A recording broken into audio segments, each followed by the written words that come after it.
It's about an hour before sunrise, and I'm here at Mount Norkey. Today I'm going to be talking about how to get the maximum amount of depth in your images.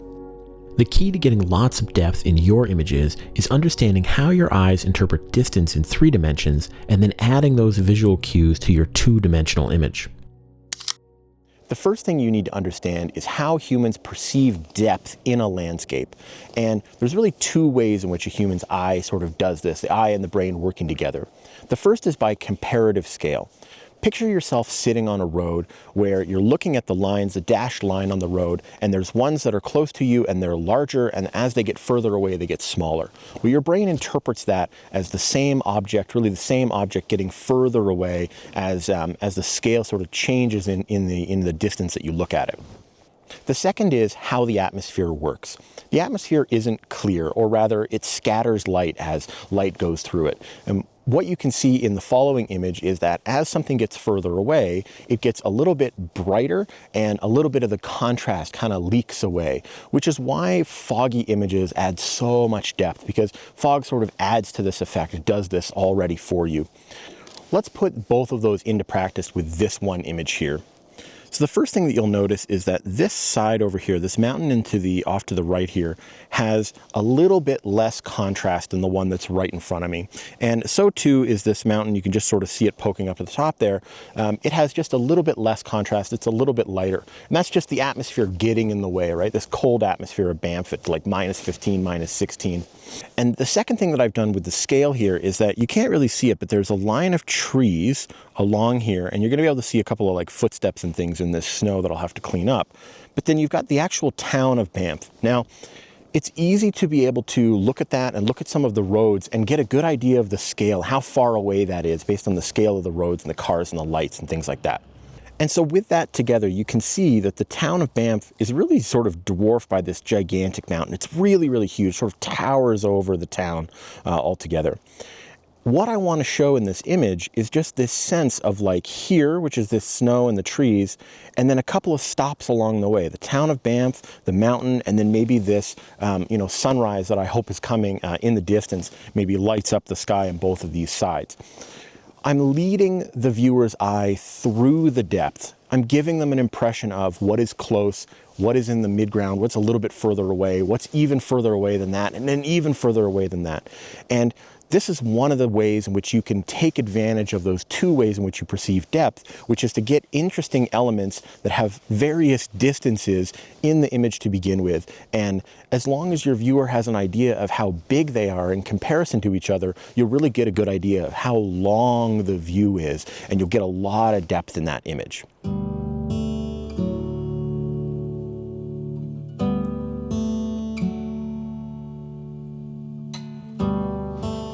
This location is maybe one of my favorite spots in Banff, and it's absolutely gorgeous. I don't really see any photos from it, probably because it's an old Ministry of National Defense base, and it's still active. Either way, if you want to find this spot, it's really just up the road from Cascade Pools. Come up to Lake Minnewanka, and one of the first things you'll hit is this sort of bend in the road that has this "do not park, do not enter" sort of sign on it. Park sort of slightly close to there, and then walk yourself down the river. Oh, what a beautiful day. What an absolutely stunning, perfect scene. So I'm just going to kind of position my camera really horizontally first and sort of figure out how I can get, in this case, like the maximum amount of foreground that's even with the midground, this reflection, a little bit more of this frozen stream, trees, and the mountains in the background, maybe a little bit of sky as well. I've been working this composition for a little while, coming up and down this shoreline. I really want to make sure that I've got some of this river and reflection in the background. I think I'm going to end up excluding this part, this bank, this side of the river, to really just sort of raise the tripod up, raise the camera up, and really just focus on the mountain in the background, and then this kind of like moving water reflection that I have, and sort of the river coming down. Now, I think I'm only a few minutes away from sort of another little bit of light maybe hitting my scene.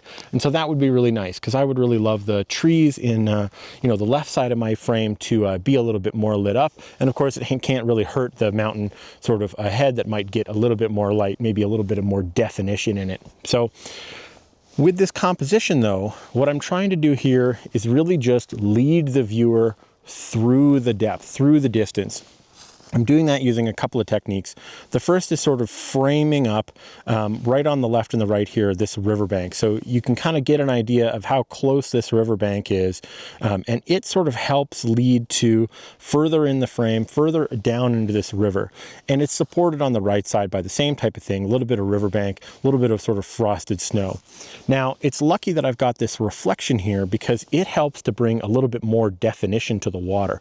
If I didn't have this here, the water would just look really flat and sort of not having anything in it. But now that I've got this little bit of reflection, especially because it's rippling, you can actually sense that it's closer to you than, say, the mountain is, right? Obviously. And so the other parts that I have in here are having to do with a little bit of scale. So I've got some trees off to this left side. You kind of have a good idea. These trees are maybe like 3-4 meters tall, and it sort of helps you understand how big they are. But then look, I've got trees all throughout the frame. I've got trees on this right side, which are sort of the next thing that you can see. And so your brain can get that scale of like, well, if these trees are similar height to these trees, then I get the idea of the distance that's there. And then of course, there's more sort of trees in the background off to this left side and in the middle here, and then there are of course going to be trees on the mountain. You won't really make those out as much, but the scale of this tree, assuming that they're all basically the same size, is really giving you like the left side, right side, middle, and a little bit in the background to give an idea of like exactly the scale. And your eye's going to sort of do the work. Your eye and your brain are going to do the work to figure out what that means in terms of how large everything is, and it'll bring more depth to the image.